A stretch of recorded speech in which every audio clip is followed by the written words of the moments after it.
আমার কাছে কেন জানি মনে হচ্ছে তারেক রহমানকে বাংলাদেশে আসতে দিচ্ছে না আমাদের প্রধান উপদেষ্টা ডক্টর মোহাম্মদ ইউনূস, অন্য কেউ না। কারণ যদি তারেক রহমান এই মুহূর্তে বাংলাদেশে আসে, তাহলে এই মুহূর্তে রাজনৈতিক যে অবস্থা আমাদের দেশে, যে সিচুয়েশন, সেটা পুরোটাই বদলে যাবে। শুধু বদলে যাবে না, আন্তর্জাতিক মহলে এটা নিয়ে প্রশ্ন উঠবে, বিশেষ করে ইউকে অ্যামনেস্টি। আপনাদের 111-এর কথা মনে আছে? 111-এ তার জিয়া পরিবারের সাথে কি ঘটেছিল, কি পরিমাণ অমানবিক নির্যাতন করে তার মেরুদণ্ড ভেঙে দেওয়া হয়েছিল।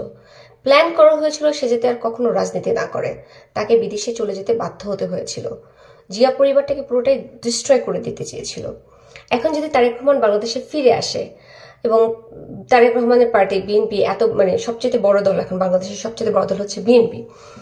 বিএনপির যে জনপ্রিয়তা, সেই জনপ্রিয়তার কাছে ডক্টর মোহাম্মদের জনপ্রিয়তা ভাটা পড়ে যাবে। শুধু ভাটা পড়বে না, বিএনপির সমস্ত নেতাকর্মী রাজপথে নেমে আসবে। তখন এই যে আইন শৃঙ্খলা বাহিনী আছে তারা নিয়ন্ত্রণ করতে পারবে না, এটাতে তারা অক্ষম হবে। এবং এটা টেকেল দিতে ডক্টর মোহাম্মদ ইউনূস পারবে না, সেই ক্যাপাবিলিটি তার মধ্যে নাই। শুধু তাই না, এখানে আরেকজনের লাভ আছে, সেটা হচ্ছে জামাত ইসলাম। জামাত ইসলামকে এখনো আমরা নির্বাচন করার মতো একটা বড় দল বলতে পারি না, কারণ তারা পুরনো বন্দোবস্তেই আছে, তাদের মধ্যে কোনো পরিবর্তন নেই, তাদের কোনো জনমত এখনো তৈরি হয় নাই।